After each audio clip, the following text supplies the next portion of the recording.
কারণ আপনারা জানেন, হয়তো আপনারা বিভিন্ন কাজে যাচ্ছেন, আপনাদের জরুরি কাজ আছে, এবং আমরা যে আজকে এখানে অবরোধ করেছি, এখানে উপস্থিত আছেন আমাদের জামালপুর ব্লকের আইডিসি ব্লকের সভাপতি তাবরক আলী মন্ডল, উপস্থিত আছেন জামালপুর পঞ্চায়েত সমিতির সহসভাপতি এবং দলের সহসভাপতি ভূতনাথ মালিক, তৃণমূল কংগ্রেসের সভাপতি উত্তম হাজারি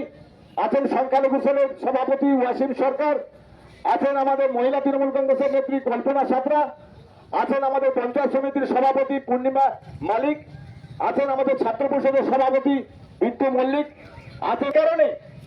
যে এই রোডটা তৈরি হচ্ছে কেন্দ্রীয় সরকার তার ঠিকাদারকে দিয়ে যে রোড তৈরি করেছে ছাই দিয়ে, এবং সেইখানে গতকাল এই রাস্তা ধসে গেছে। এই যদি আজকে আপনাদের কোনো গাড়ি আজকে যদি সেই গাড়িটা ওইখানে পড়তো, তাহলে আমাদের অনেক এলাকার মানুষের আজকে প্রাণহানি হতে পারত। সেই ক্ষেত্রে আমরা আমাদের দাবি যে ঠিকাদারকে দিয়েছে এবং এই রোড যেভাবে তৈরি হয়েছে আমরা মনে করছি গুণগত মান ঠিকভাবে তৈরি হয়নি। তো আমরা চাইছি আমাদের সাধারণ মানুষ যারা বিভিন্ন কাজের সঙ্গে আমরা যুক্ত, বিভিন্ন সময় গাড়ি ঘোড়া নিয়ে ছুটছি, আমাদের জীবনের ঝুঁকি নিয়ে আজকে কেন্দ্র সরকার, আজকে বিজেপি সরকার যে রোড তৈরি করেছে সেখানে গুণগত মান ঠিক নাই। সেই কারণে আজকে আপনাদের এখানে আমরা অবরোধ করেছি আপনাদের আমাদের জনগণের স্বার্থে। এবং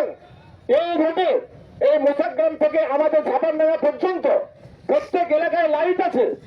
এই লাইট আজকে হাইওয়ে রাত্রি যদি হঠাৎ করে কিছুক্ষণ দাঁড়ান, কারণ আমরা চাইছি এবং কেন্দ্রীয় সরকার এই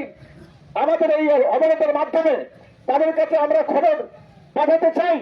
যে সাধারণ মানুষ যারা আমাদের লরির ড্রাইভার